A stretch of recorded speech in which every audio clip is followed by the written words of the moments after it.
हमारे बीच जो भी विशेषज्ञ वक्ता उपस्थित हैं वो निरंतर अध्ययन अध्यापन प्रतियोगिकी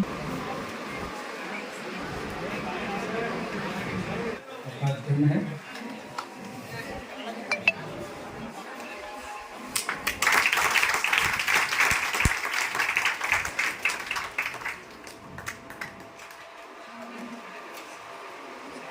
कैरियर काउंसिल, मेरा आपसे ये निवेदन है कि जब भी हम कैरियर का चुनाव करते हैं तो दो तरह का दबाव काम करता है। एक तो माता पिता या अभिभावक का कि मेरे बेटे को इंजीनियर ही बनाना है, और दूसरा जो सामाजिक दबाव होता है, यानी व्यक्तिगत जो रुचि है छात्र छात्राओं की, उस पर कोई ध्यान नहीं दिया जाता है। ये मेडिकल तथा इंजीनियरिंग के छात्र छात्राओं को निरंतर तैयारी करवाते रहे हैं, उनका मार्गदर्शन करते रहे हैं। इसके अलावा भी एक कैरियर काउंसलर के रूप में इनकी पहचान रही है।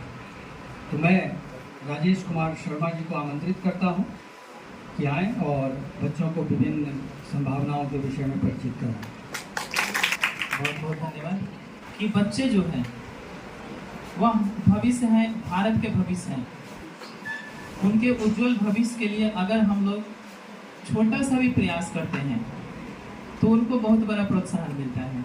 यहाँ उपस्थित सभी गुरुजनों एवं इस विधि व्यवस्था में लगे सभी सदस्यों का शुक्रगुजार हूँ कि आप लोग बच्चों के भविष्य के लिए हमेशा कार्यरत हैं।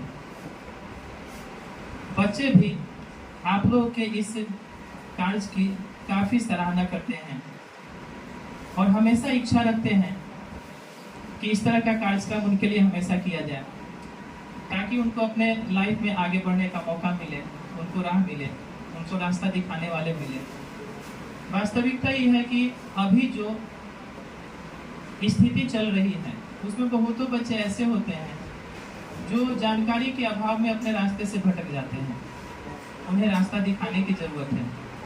दूर दराज गांव के क्षेत्र से जो हमारे पास विद्यार्थी लोग आते हैं, हम लोग के पास आते हैं, हम लोग देखते हैं कि उनको किसी तरह का कोई जानकारी ही नहीं होता है।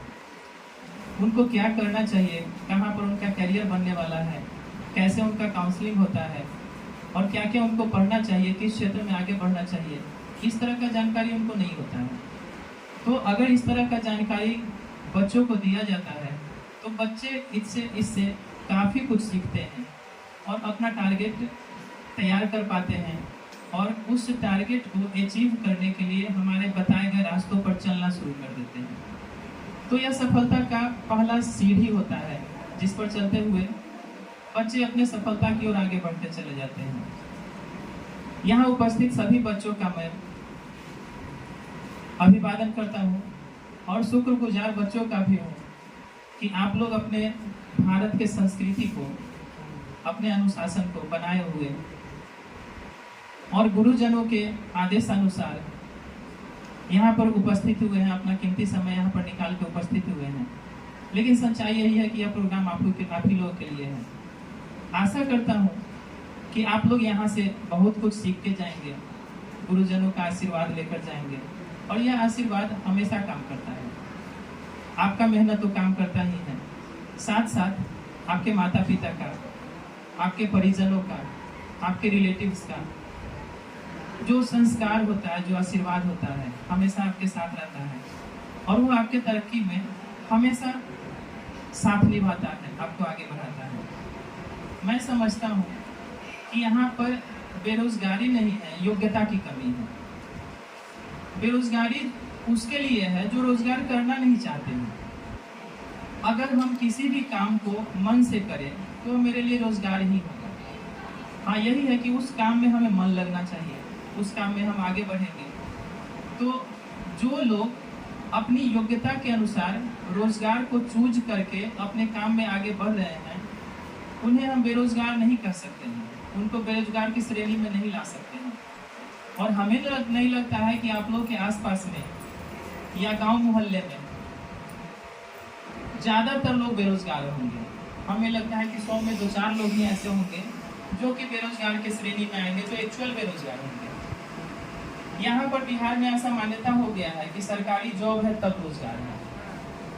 लेकिन अब अगर आप बिहार से बाहर चले जाएंगे, आप दिल्ली में चले जाइए, मुंबई में चले जाइए, कोलकाता में चले जाइए, चेन्नई में चले जाइए, तो यहाँ पर देखिएगा कि स्टूडेंट लोग जो है वो सरकारी जॉब की तरफ कम अट्रैक्टिव होते हैं और प्राइवेट काम में ज़्यादा अपना रुचि दिखाते हैं। प्राइवेट काम में वो आगे बढ़ते हैं, तो उन लोगों के लिए वही रोजगार होता है। यहाँ के लोगों के दिमाग में बसा हुआ है कि अगर सरकारी जॉब है तभी रोजगार है। ऐसा कोई ज़रूरी नहीं है। आप किसी भी क्षेत्र में जाते हैं, किसी भी काम में आगे बढ़ते हैं, आप साइंस में हो, कॉमर्स में हो, आर्ट्स में हो, हर तरफ आपके लिए कैरियर भरा पड़ा है। और कैरियर अगर भरा पड़ा है तो उस कैरियर को अचीव करने के लिए आपके पास अगर योग्यता है, आपके पास काबिलियत है, तो उस कैरियर को आप अचीव कर सकते हैं। सच्चाई यही है कि हम लोगों में योग्यता की अगर कमी है तो हम कोई भी कैरियर को अचीव नहीं कर सकते हैं। कैरियर को अचीव करने के लिए हमें अपने योग्यता को बढ़ाना पड़ेगा, हमें काबिलियत को बढ़ाना पड़ेगा। हमारे गुरु जी हुआ करते थे हैदर अली, और आप लोग भी नाम सुने होंगे, और वो हमेशा कहते थे कि बाबू तुम इधर उधर जो भागते हो, इधर उधर मत भागो, अपने आप को काबिल बनाओ। तुम जिसके पीछे भागते हो, अगर तुम अपने आप को काबिल बना लेते हो तो उसके मम्मी पापा तुम्हारे पीछे भागेंगे। इसलिए पहले अपने आप को काबिल बनाओ। अगर आप अपने आप को काबिल बना लेते हैं तो आप लोग देखते भी होंगे कि जिसके लिए आप सोचे नहीं होंगे, जिसके लिए आप कल्पना नहीं किए होंगे, वो लोग आपके पास आते हैं। जब तक आप में काबिलियत नहीं है तब तक लोग आपको नहीं पूछेंगे, लेकिन जैसे ही आप में काबिलियत हो जाएगी, कैरियर आपके पीछे पीछे भागेगा, लोग आपके पीछे पीछे भागेंगे। तो मैं यह समझता हूँ कि अगर हम लोग को कैरियर को प्राप्त करना है तो हमें अपने आप में योग्यता भरनी चाहिए, काबिलियत भरनी चाहिए। दूसरा उदाहरण मैं अभी तत्काल का ही दे देता हूँ। अभी आप लोग देखे होंगे टीचर का बहाली चल रहा है बीपीएससी के थ्रू, और बीपीएससी में टीचर का बहाली होना है प्राइमरी टीचर का, उसके बाद हाई स्कूल के टीचर का, और +2 स्कूल के टीचर का। इसमें अगर आप लोग देखेंगे तो प्राइमरी स्कूल में सीट जो दिया गया है बिहार सरकार के द्वारा वो 80,000 है। 80,000 सीट दिया गया है, और उसमें अप्लीकेंट जो है वह 7.5 लाख है, 7,50,000 के करीब। तो जरा सोच के देखिए, इससे क्या अनुमान लग रहा है कि बेरोजगारों का संख्या बहुत ज़्यादा है। अगर आप पहला एग्जाम्पल को देखेंगे तो आप लोग को लगेगा कि बेरोजगारों का संख्या बहुत ज़्यादा है। लेकिन अगर दूसरा एग्जाम्पल को अगर आप देखें, यानी हायर एजुकेशन के जो टीचर है, हाई स्कूल के जो टीचर है, उनका जो संख्या है, वैकेंट सीट जो दिया गया है वह दिखाया गया है 33,000। और उस सीट को भरने के लिए अप्लीकेंट जो टोटल है वह 66,000, यानी सिर्फ डबल। यानी जो लोअर कैटेगरी का टीचर का जो बहाली हो रहा है उसमें अप्लीकेंट बहुत ज़्यादा है, लगभग 10 गुना के करीब है। लेकिन थोड़ा सा आप अपने एजुकेशन को हाई ले जाते हैं, थोड़ा सा ऊपर की ओर बढ़ते हैं, तो उस स्थिति में अप्लीकेंट का संख्या प्रत्येक सीट पर सिर्फ 2 अप्लीकेंट है। 2 अप्लीकेंट अगर है तो उसमें से किसी एक का बहाली होना है, तो कंपटीशन थोड़ा सा ईजी हो गया। अगर आपका एजुकेशन थोड़ा सा हाई हुआ, आपके लिए कंपटीशन थोड़ा सा क्या हो गया, तो ईजी हो गया। अब उससे ऊपर थोड़ा सा चलते हैं, +2 में अगर आप जाते हैं तो +2 में अगर देखेंगे तो सीट का संख्या 58,000, 58,000 सीट का संख्या भी दिया गया है +2 वालों के लिए। और आप लोग को पेपर में देखे भी होंगे कि +2 में जो फॉर्म फिलअप हुआ है वो लगभग 40,000। अब जरा सोच के देखिए, जैसे ही एजुकेशन और ज़्यादा ऊपर गया तो अप्लीकेंट का संख्या क्या हो गया, तो कम हो गया। जितना सीट है उतना अप्लीकेंट नहीं मिल रहा है। एग्जाम के बाद क्या होगा पता नहीं, लेकिन यह श्योर है कि जितना सीट बिहार सरकार के द्वारा दिया गया है उतना अप्लीकेंट भी नहीं हो रहा है। सीट दिया गया है 58,000 और अप्लीकेंट हो रहा है 40,000, यानी अगर टोटल को भी जॉब दे दिया जाए फिर भी 18,000 सीट खाली बच जा रहा है। और यह किसके लिए है, तो हायर एजुकेशन के लिए है, जो एजुकेशन को हाई बढ़ा चुके हैं, अपने एजुकेशन को ऊंचाई तक पहुंचा चुके हैं। तो बच्चों, अगर आपको अपनी लाइफ में कुछ करना है, कोई काम कीजिए, मैं काम करने के लिए मना नहीं करता हूँ, लेकिन अपने एजुकेशन को लगातार बढ़ाते रहिए।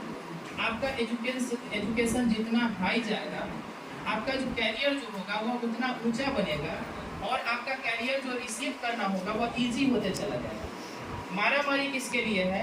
जो लोअर कैटेगरी में आते हैं, जिनका पढ़ाई थोड़ा आधा अधूरा है, कम पढ़ाई किए हुए हैं, उन लोगों के लिए थोड़ा सा ज़्यादा मारामारी है। लेकिन जिनका पढ़ाई थोड़ा सा ऊपर हो चुका है, जो ज़्यादा पढ़ लिए हैं, उनके लिए कहीं कोई मारामारी नहीं है। उनके लिए आप देख रहे हैं, एग्जाम्पल से देख चुके हैं किसी भी वैकेंट। तो बच्चों अपने आप को सबसे पहले काबिल बनाइए। और काबिल बनाने का मतलब होता है कि जो ऑर्डिनरी एजुकेशन है उससे अलग हटके आपको एक्स्ट्रा ऑर्डिनरी में चलना पड़ेगा। आप अपने आसपास चारों तरफ देखते होंगे, जो भी लोग जिस श्रेणी में आते हैं वो लोग साधारण से काम में रहते हैं, साधारण काम को करते हैं, साधारण तरीके से पढ़ाई करते हैं। आपको उसी काम को करना है, लेकिन उसी काम को एक्स्ट्रा ऑर्डिनरी रूप में करना है, असाधारण तरीके से करना है। और असाधारण तरीके से करने के लिए आपको कुछ पॉइंट्स पर विचार करना होगा। और उसमें सबसे पहला पॉइंट्स आता है, आपको अपना गोल सेट करना पड़ेगा। लेकिन उस गोल में भी आप लोग गोल गोल गोल तो सुनते होंगे, लेकिन मेरा यह मानना है कि आपका गोल जो है वह स्मार्ट गोल होना चाहिए। स्मार्ट गोल बनने का मतलब है कि आप जो अपने गोल को सेट करेंगे वह आपके अनुरूप होना चाहिए, आपके योग्यता के अनुरूप होना चाहिए और आपके काबिलियत के अनुरूप होना चाहिए। आपको यह पता होना चाहिए कि कौन सा गोल हमारे लिए डिजर्व करता है, हमारे लिए जो संभव है उसी पे हम तैयारी करेंगे। उसमें आप थोड़ा सा यह चेंजिंग कर सकते हैं कि आपका जो गोल अगर थोड़ा सा हाई हो गया है तो उसको पार्ट वाइज कर सकते हैं। पार्ट वाइज करने का मतलब हो गया कि आप छोटा सा गोल तैयार करेंगे, उसके लिए टाइम लिमिट फिक्स कर देंगे कि इतना दिन के भीतर में हमको इस गोल को प्राप्त करना है। फिर उसके बाद आपको थोड़ा सा करने के बाद फिर उसका टाइम लिमिट फिक्स कर देंगे कि इतना दिन के भीतर में हमें इस गोल को फिर से रिसीव करना है। और उस गोल को अगर हम अचीव कर लेते हैं तो फिर आगे क्यों बढ़ेंगे। तो इस तरह आपका गोल जो होना चाहिए वह स्मार्ट गोल होना चाहिए। ऐसा गोल हम नहीं बना लेंगे जिसके लिए संभव नहीं, वहाँ तक पहुँचना ही संभव नहीं हो। वह जो गोल होगा आपके मनोबल को डाउन करेगा। अगर आप किसी गोल को कंप्लीट नहीं कर पाते हैं तो आपका मनोबल डाउन हो जाता है। इसलिए गोल हमारा स्मार्ट होना चाहिए, मेरे अनुरूप होना चाहिए और इस तरह का गोल हम कंप्लीट करेंगे। दूसरा अगर आपको सफलता प्राप्त करना है तो दूसरा स्टेप आपका होता है कि आपका रूटीन फिक्स होना चाहिए। अगर कोई भी काम हम करते हैं, हम उस काम में तभी आगे बढ़ेंगे जब रूटीन के अनुसार काम करते हैं। सभी लोग खाना खाते हैं, आप लोग खाना खाते हैं, जरा सोचिए खाना खाने का टाइमिंग फिक्स है या जब मन होता है खा लेते हैं? फिक्स है कि जब मन होता है खा लेते हैं? जब भूख लगता है तो खा लेते हैं। अच्छा, भूख कब लगता है? जब आपके खाने का टाइम आता है। अगर मान लीजिए आप हर रोज 9 बजे खाते हैं सुबह में, तो जैसे ही 9 बजेगा आपका पेट जो है इशारा करेगा दिमाग को कि बोलो इसको भूख लगा हुआ है। यानी आपका पेट जो है इशारा करना शुरू करता है दिमाग को और दिमाग आपको इशारा करना शुरू करता है कि जल्दी दो। अगर आपका टाइम उस टाइम अगर आप खाना दे देते हैं शरीर को, कितना आराम से वो पचाता है खाना को। अब जरा सोच के देखिए कि अगर मेरा टाइम है खाने का 8 बजे का और 8 बजे हम खाना शरीर को नहीं दे पाए और वही खाना उसको हम 3 बजे दे रहे हैं, क्या वो खुशी खुशी रिसीव करेगा? नहीं ना करेगा। तो जैसे आपके खाने का टाइम फिक्स है, शरीर जो होता है बैलेंस होता है। हर काम करने के लिए हमारा शरीर जो है बैलेंस होता है। आप किसी भी काम को करते हैं, उस काम को जैसे ही टाइम आएगा शरीर जो है वो खोजना शुरू कर देता है। अगर आप पढ़ते हैं, पढ़ाई करने के लिए रूटीन बनाए हुए हैं, अगर आपका रूटीन बना हुआ है कि हाँ 9 से 11 हमको फिजिक्स पढ़ना है, 11 से 12 में हमको केमिस्ट्री पढ़ना है, या आप अगर हिस्ट्री सिविक्स वगैरह पढ़ते हैं तो टाइमिंग उसका बनाए हुए हैं, तो यह जो दिमाग होता है जैसे ही हिस्ट्री का टाइम आएगा आपको उकसाना शुरू कर देगा कि जल्दी हिस्ट्री का किताब सामने ला। अगर उसके सामने आप हिस्ट्री का किताब रख देते हैं तो उसको कैच करेगा बहुत ज़्यादा कैच करेगा। यानी आपको वह चीज़ याद रहेगा। कैच करने का मतलब हो गया कि दिमाग उसको रिसीव कर लिया, और रिसीव कर लिया तो वह लंबे समय तक आपको याद रखेगा। लेकिन अगर अभी टाइम है हिस्ट्री पढ़ने का, इस टाइम आप मोबाइल चलाना शुरू कर दीजिए, सोचिए कि शाम में हिस्ट्री पढ़ लेंगे, तो जिस टाइम शाम में खेलने का अगर टाइम होगा उस टाइम हिस्ट्री का किताब अगर पलट दीजिएगा तो दिमाग आपका हमेशा कहते रहेगा कि हमको थोड़ा खेलने के लिए ले चलो, और आप क्या कहिएगा कि तब्बा पहले पढ़ लो। तो दिमाग जो है वो पढ़ाई को एक्सेप्ट कर पाएगा कि नहीं कर पाएगा? तो नहीं कर पाएगा। तो हमारा शरीर जो होता है वो हर काम को करने के लिए अंदर से तैयार होता है, उसका टाइमिंग फिक्स होता है। जिस टाइम उसको जो चीज़ चाहिए उस टाइम अगर आप उसको देते हैं तो वह आपको इजीली रिसीव करता है, और अगर इजीली रिसीव करता है तो इसी को कहा जाता है कि लंबे समय के लिए हमको याद हो गया। आप लोग का हमेशा एक प्रॉब्लम रहता है कि याद नहीं होता है सर। याद नहीं होने का कारण यही होता है कि जिस टाइम दिमाग को चाहिए उस टाइम आप उसको देते नहीं हैं, और जिस टाइम जरूरत नहीं उस टाइम देते हैं। अब 8 बजे खाने का टाइम है, तो अगर 8 बजे 4 रोटी खाते हैं, 8 बजे 4 रोटी उसको नहीं दिए और 3 बजे उसको 3 गुना रोटी दे दिए कि 8 बजे का, 12 बजे का, 3 बजे का, सब 12 रोटी एक के बार खा लो, खा पाएगा वो? नहीं खा पाएगा। एक तो 4 से ज़्यादा नहीं खा पाएगा, दूसरा वो चारों खाएगा तो उसको पचा नहीं पाएगा। तो हमारा जो दिमाग होता है वो बैलेंस हो चुका होता है किसी भी काम को करने के लिए, और अगर हमारा दिमाग किसी काम को बैलेंस कर चुका है तो उस टाइम में अगर हम उस काम को करते हैं तो वह जल्दी रिसीव करता है। यह याद नहीं होने का हमारा जो मेमोरी होता है, मेमोरी जो होता है वह दिनों दिन फुल होते चला जाता है, और फुल होते चला जाता है। इसलिए हम आप लोगों से यह भी रिक्वेस्ट करेंगे, अगर किसी बच्चे को याद नहीं रहता है तो यह रिक्वेस्ट करना चाहेंगे कि दिमाग में एक्स्ट्रा एक्टिविटी को मत डालिए। अगर आप दिमाग में एक्स्ट्रा एक्टिविटी को डाल रहे हैं तो भी आपको याद नहीं रहेगा। एक्स्ट्रा एक्टिविटी बोलने का मतलब हो गया कि आप लोग सुनते होंगे कि पुराना जमाना में लोग पढ़ाई करते थे। राजा का अगर बेटा हुआ करता था, क्या वह राज दरबार में पढ़ा करता था कि कहीं कुटिया में जाकर तैयारी करता था? तो कुटिया में जाकर तैयारी करता था। कारण क्या है?